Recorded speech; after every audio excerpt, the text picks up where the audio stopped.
जय हिंद दोस्तों, स्वागत है एक बार फिर से आपका हमारे यूट्यूब चैनल यानी इन्फॉर्मेशन वीडियो में।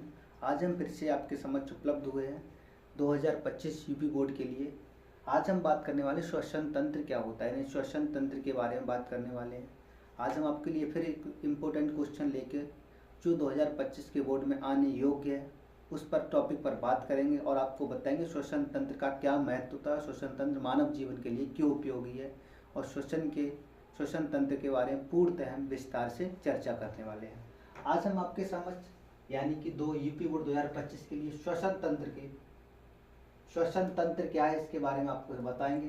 पहले मैंने आपको कुछ चित्र के माध्यम से ये बताया है कि यहाँ पर आप देख सकते हैं चित्र में मैंने आपको चित्र बनाया। श्वसन लेते समय पहले हम किसका उपयोग करते हैं, अपनी नाक से सांस खींचते समय।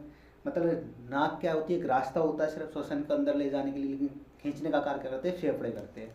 यानी श्वसन हम सांस मुंह से भी ले सकते हैं और मुंह से लेने के बाद क्या होता है, हमारी ग्रास नली जो होती है उसकी सहायता से नाक सांस को अंदर ले जाते हैं। और सबसे मेन भूमिका किसकी होती है, लेंस यानी फेफड़े, जिन्हें इंग्लिश में लेंस और हिंदी में क्या बोलते हैं, फेफड़े।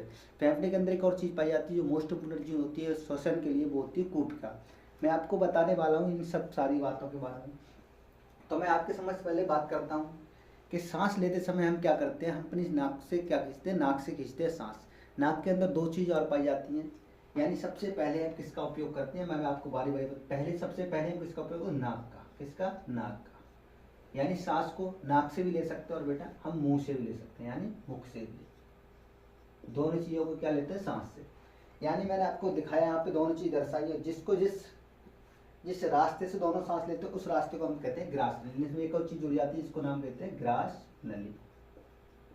इसकी सहायता से क्या जाती है, सांस अंदर जाती है। अब आपके मैं बता दूं कि आपकी समझ से एक बात आपको मन में आती होगी, सर यहाँ पर एक चीज़ आपको देखने को मिलती होगी, यहाँ पे जो हम कहते हैं एपीग्लोटिस। क्या कहते हैं, एपीग्लोटिस, जो हमारा ध्वनि तंत्र होता है। क्या हम खाना और सांस एक ही नली में जाती है, नहीं, ऐसा नहीं है। कैसा कि खाना यानी खाने की नली और होती है और श्वसन की नली और होती है। यानी आपने सुना होगा स्विच, यानी आपके घर में जो बोर्ड होता है उसमें स्विच लगा होता है। जो कंठ होता है हमारा दो तरीके से काम करता है, श्वसन को श्वसन वाली नली में, भोजन को भोजन वाली नली में पहुंचाने का कार्य करता है। कौन, हमारा हम कैसे कहते हैं, ध्वनि तंत्र, जिसे हम कहते हैं ध्वनि तंत्र। आप जैसे जानते हो जहाँ से हमारी ध्वनि निकलती है, यानी मैं बोलता हूँ ध्वनि कहाँ से आती है, यानी एपिग्लोटिस से आती है। तो वो क्या करता है, श्वसन को श्वसन वाली नली में, भोजन को भोजन वाली नली में पहुंचाने का कार्य करता है। उसके बाद आती है श्वसन नली। श्वसन नली श्वसन नली क्या होती है, जो कंठ के नीचे का जो भाग होता है उसे हम कहते हैं श्वसन नली। उसके बाद आती है श्वसनी, यानी श्वसनी कौन सा भाग होता है, जो फेफड़ों में इस तरीके से जो भाग होता है उसे हम कहते हैं श्वसनी। श्वसनी। उसके बाद आती है श्वसनी। श्वसनी। उसके बाद एक और भाग आता है जो इससे हम कहते हैं श्वसन का, जो फेफड़ों में पतली पतली नसें सी पाई जाती है इस तरीके से, उन्हें क्या कहा जाता है, श्वसन का। श्वसन का, श्वसन का बोला जाता है, श्वसन का। और उसके बाद क्या आते हैं, फेफड़े। क्या आते हैं, फेफड़े। उसके बाद फेफड़ों के अंदर पाया जाता है क्या, कूपिका। कूपिका।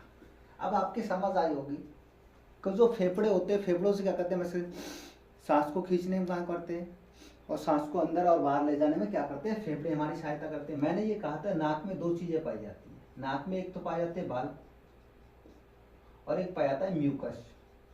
म्यूकस, इन दोनों का कार्य क्या होता है, बाल आपके लिए जब नाक में जब धूल कण जाते हैं तो बाल क्या करते हैं, उन धूल कणों को अपने अंदर रोक लेते हैं। म्यूकस क्या होता है, म्यूकस होता है एक चिपचिपा पदार्थ जो क्या करता है, जैसे कोई मतलब बालों से बच के धूल कण अंदर चले जाते हैं, उन्हें क्या करता है, म्यूकस रोक लेता है। म्यूकस जैसे आप समझते हो हमारे अंदर नाक पाई जाती है उसे क्या कहा जाता है, म्यूकस। और जैसे मुख, आपने देखा सर्दी ज्यादा प्रकोप होता है, नाक बंद होता है, तब सांस कैसे लेते हैं, मुख से लेते हैं, यानी मुख भी हमारे सांस लेने में कार्य करता है। अब इन दोनों के द्वारा सांस ली जाती है, वो जाती कहाँ पर है, यानी जो एक आपको नली दिख रही है उसे कहते हैं ग्रास नली। क्या कहते हैं, ग्रास नली। ग्रास नली से क्या कहते हैं, ग्रास नली से दो चीजें, दो लाइनें आपको, दो पाइपलाइन लड़ी मिलती है। यहाँ पर क्या होता है, जिसे हम कहते हैं ध्वनि तंत्र से बेटा दो लाइनें जाती है, जिसमें एक होता है भोजन भोजन वाली नली में जाता है और श्वसन श्वसन वाली नली में जाता है। उसके बाद आती है श्वसन नली, जो एपिग्लोटिस के नीचे जो होती है उसे कहते हैं श्वसन नली। श्वसन नली के बाद जो फेफड़ों के अंदर इस तरीके से दो भाग दिखेंगे आपके लिए, उसे कहते हैं श्वसनी, यानी श्वसन श्वसनी। और जो इस तरीके से आपको दिखेंगे ये कहते हैं श्वसन का। श्वसन का कहते हैं। अब बात आती है फिर श्वसन के बाद किस बात करते हैं, फेफड़ों की। फेफड़े क्या करते हैं, फेफड़े करते हैं, फेफड़ों का मुख्य भाग सांस को आदान प्रदान में कार्य करते हैं। जो फेफड़े होते हैं इसके कहते हैं आदान, आदान और प्रदान करते हैं, यानी गैसों का आदान प्रदान कौन करते हैं, फेफड़े करते हैं।